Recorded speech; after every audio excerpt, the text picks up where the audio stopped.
কি মাথা ধরছে, গ্যাসে কষ্ট হচ্ছে, পেটটা ভার লাগছে? এই পাতাতেই কিন্তু সব সমস্যার ওষুধ। রাস্তার পাশে দেখা যায়, অথচ ঘরের ভেতরে রাখলে ওষুধের দোকানই বন্ধ হয়ে যাবে। আমরা নানা রকমের ভর্তা বা বাটা পছন্দ করি, আবার অনেকে অপছন্দ করেন। যারা অপছন্দ করেন তারাও জোর করে খাবেন, আর যারা পছন্দ করেন তাদের তো কথাই নেই। এই পাতার গুণাগুণ সম্বন্ধে আপনি জানলে অবাক হবেন। রাস্তার ধারে এইগুলো দেখা যায়, দেখলেই কিন্তু আপনি তুলে নেবেন এই পাতাটি। এই পাতাটির মধ্যে থাকে প্রাকৃতিক অ্যান্টিঅক্সিডেন্ট, যা শরীরে টক্সিন দূর করে, গ্যাস, অ্যাসিডিটি, বদহজমে এবং আমাশয়ে চমৎকার কাজ করে। নিয়মিত খেলে ত্বক পরিষ্কার ও উজ্জ্বল হয়, মস্তিষ্কের স্মৃতিশক্তি বাড়ায়, তাই একে বলা হয় ব্রেন বুস্টার লিভ। ঘুমের সমস্যা, সর্দি কাশি, ডায়াবেটিস, নানা রকম এর গুণাগুণ। এই পাতাটি কিন্তু আপনি ভর্তা বানিয়ে খুব সহজেই খেতে পারেন।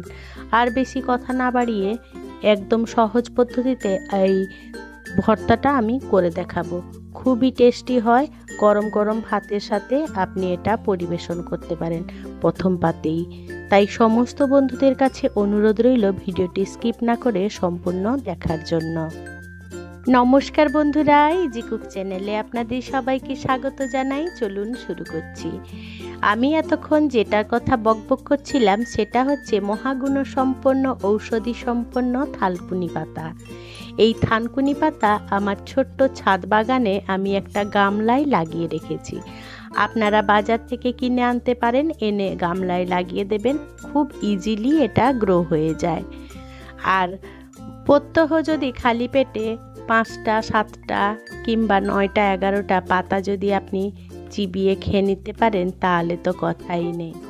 অনেকেই আছেন এই পাতা খেতে চান না, কিন্তু এইভাবে বাটা যদি করেন তাহলে কিন্তু তারা চেটে পুটে খেয়ে নেবে, এটা কিন্তু আমি কথা দিচ্ছি। তাই আমি ফ্রেশ ফ্রেশ থানকুনি পাতা তুলে নিচ্ছি। দেখুন কতটা সুন্দর হয়েছে গাছগুলো আমার। এইভাবে আমি বোটা শুদ্ধ সমস্ত থানকুনি পাতা তুলে নেব। থানকুনি পাতার গুণাগুণ সম্বন্ধে আপনারা গুগলে সার্চ করেও দেখে নিতে পারেন কতটা উপকারী। কথা বলতে বলতে থানকুনি পাতাগুলো তোলা হয়ে গেছে। এবারে আমি এগুলোকে বেশ ভালো করে বেছে পরিষ্কার করে নিয়েছি, আর জল পাল্টে পাল্টে 4-5 বার ধুয়ে নিয়েছি। তবে এই ডাঁটাগুলো আমি বাদ দেবো না, যেহেতু বাটা বানাবো, তাই এই পাতার সম্পূর্ণ অংশ নিয়ে নিলাম। এবারে একটা মিক্সির গ্রাইন্ডার জার নিয়ে নিয়েছি, তার মধ্যে থানকুনি পাতাগুলো দিয়ে দেবো। এবারে দিয়ে দিলাম লঙ্কা। বাচ্চারা যদি খায় লঙ্কাটা আপনারা অবশ্যই স্কিপ করে দেবেন। স্বাদ মতো নুন দিয়ে দিলাম। এবারে দিয়ে দেবো 2 চামচের মতন গোটা জিরে, আর দিয়ে দেবো 1/2 চামচ মতন সর্ষে। এবারে ঢাকা লাগিয়ে বেশ ফাইন একটা পেস্ট বানিয়ে নেব। দেখুন একেবারে জলের ব্যবহার করতে হবে না, একদম খুব ইজিলি হয়ে যায়।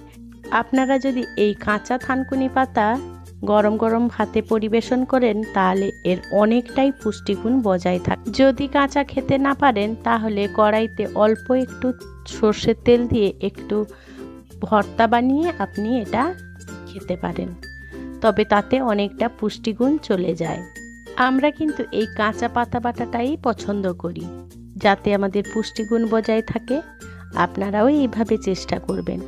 বন্ধুরা, আজকে আমার এই রেসিপিটি আপনাদের কেমন লাগলো সেটা কিন্তু কমেন্টে জানাতে একেবারেই ভুলবেন না। যদি কোনো অংশে একটুও ভালো লেগে থাকে তাহলে ছোট্ট একটা লাইক করবেন, কমেন্ট করে জানাবেন কেমন লাগলো, আর আমার এই ক্ষুদ্র চ্যানেলটিকে সাবস্ক্রাইব করে পাশে থাকার জন্য অনুরোধ করছি।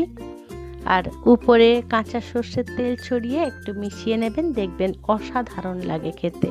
প্রকৃতি নিজেই আমাদের ওষুধের ভাণ্ডার, আর সেই ভাণ্ডারেই এক অমূল্য দান এই ছোট্ট থানকুনি পাতা।